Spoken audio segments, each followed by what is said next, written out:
और चलिए चार धाम से जुड़ी हुई इस वक्त की बड़ी खबर की ओर कर लेंगे, जहां आपको बता दें केदारनाथ धाम की पैदल यात्रा शुरू हो गई है। गौरीकुंड से लेकर केदारनाथ तक की यात्रा शुरू की गई है। धामी सरकार गंभीरता से लगातार काम कर रही है और अब ये बड़ा अपडेट उन सभी यात्रियों के लिए, उन सभी दर्शनार्थियों के लिए जो केदारनाथ धाम यात्रा को लेकर प्लानिंग कर रहे हैं। दरअसल केदारनाथ धाम की पैदल यात्रा शुरू हो चुकी है। गौरीकुंड से लेकर केदारनाथ तक की यात्रा को शुरू किया गया है। धामी सरकार गंभीरता से लगातार काम कर रही है और जिसके फलस्वरूप ये नतीजे भी सामने आ रहे हैं। लगातार मार्ग जो अवरुद्ध जगह जगह पर हुआ था, उन सभी अवरुद्ध मार्गों को सुधारा जा रहा है, उनका फिर से उनका काम किया जा रहा है। और अब ऐसे में केदारनाथ धाम की जो पैदल यात्रा है वो शुरू हो चुकी है। गौरीकुंड से लेकर केदारनाथ तक के लिए अब जो श्रद्धालु हैं वो पैदल मार्ग के जरिए यात्रा कर सकते हैं। ज्यादा जानकारी लेंगे, सहयोगी सोनू लगातार हमारे साथ बने हुए हैं।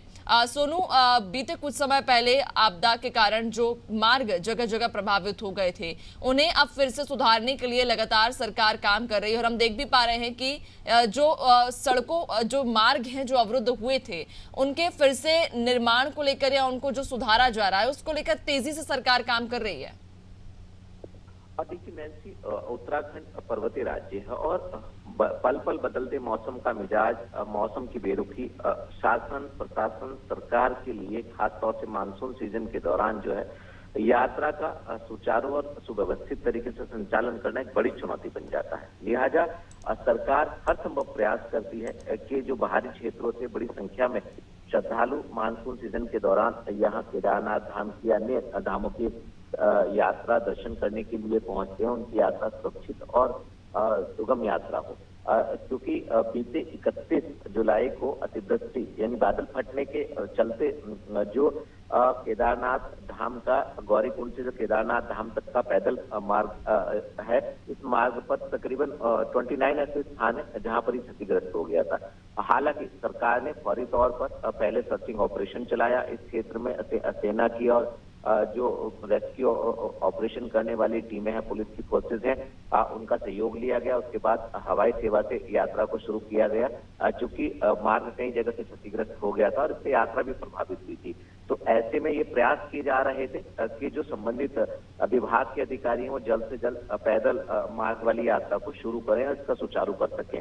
अब 26 दिनों के इस समय सीमा में ही तमाम अधिकारी कर्मचारियों ने बड़ी शिद्दत के साथ इस कार्य को किया और आगे व्यवस्थाओं को और व्यवस्थित किया जा रहा है पैदल मार्ग को। तो अब यात्रा जो है वो शुरू कर दी गई है। कुछ यात्रियों को गौरीकुंड से सोनप्रयाग से केदारनाथ धाम के लिए रवाना किया गया है। जो हमें जानकारी मिली है तकरीबन 180 के लगभग जो यात्री हैं वो बाबा के दर्शन भी कर पुण्य प्राप्त कर चुके हैं और अब ये सिलसिला धीरे धीरे बढ़ेगा। एक तरफ जहां हवाई मार्ग से जो है हवाई सेवा के माध्यम से यात्रियों की संख्या में इजाफा हो रहा है, तो वहीं अब पैदल मार्ग से भी यात्री जो है वो दर्शन करने पहुंच सकेंगे।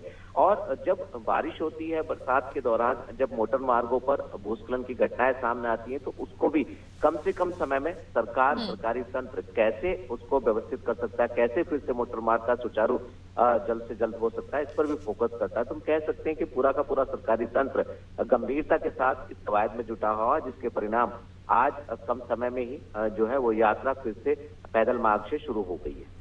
बिल्कुल, यानी कि एक बार फिर से सभी श्रद्धालुओं के लिए ये एक बड़ी महत्वपूर्ण खबर जो हम अपने चैनल के माध्यम से बता रहे हैं कि जो गौरीकुंड से लेकर केदारनाथ धाम तक का मार्ग कुछ कुछ जगह पर प्रभावित हुआ था, अवरुद्ध हुआ था, अब फिर से यात्रा सुचारू रूप से शुरू हो चुकी है। बहुत शुक्रिया आपका, बने रहिएगा और भी आगे अपडेट्स लेंगे।